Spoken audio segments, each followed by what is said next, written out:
Hello, this is Chetan Narula reporting for Cricket World, and my current pit stop is still Ranchi. This is day 6 of my stay in Ranchi. In fact, the test match is over. The third test has ended in a draw. The 4-match series is still pegged at 1-1. Let's talk about how the third test match progressed. There was a lot of talk about the pitch. The Australian media opined that the match will not last beyond 3 days.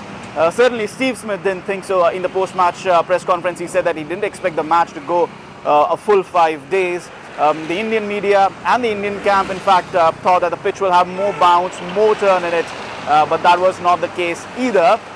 So what did happen in the match? Australia obviously won the toss.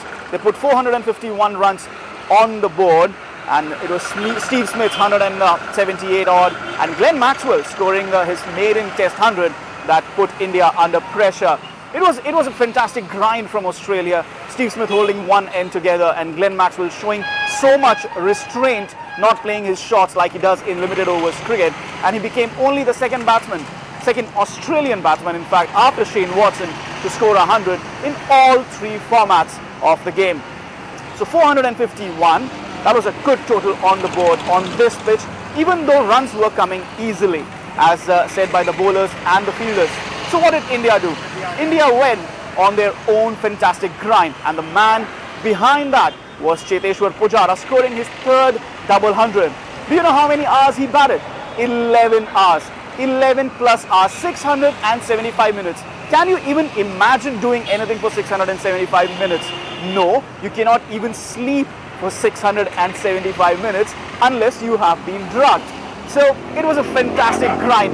He was just playing on and on and on and on, and he just kept batting and batting and batting. And Steve O'Keefe bowled 77 overs, another few overs, and he would have had a new ball of his own. And that was the joke going around Ranchi on day 3 and 4. So India finished with 603 in their first innings, taking a 150-run lead, and there was a bit of rough outside the left-handers off stump. So was that enough for Ravindra Jadeja, who had taken 5 wickets in the first Australian innings, to exploit?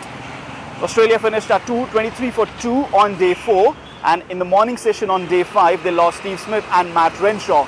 But then Peter Handscomb played 200 deliveries, and Sean Marsh gave him ample support. The 2 batsmen batting for 69.1 overs as they defied the Indian bowling attack and ground out a draw for Australia in this test match.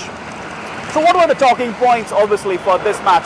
Well, of course, MS Dhoni showed up on day 5 after he was free from his Jharkhand commitments, and there was a lot of cheer going around the ground, even though India was not winning that test match.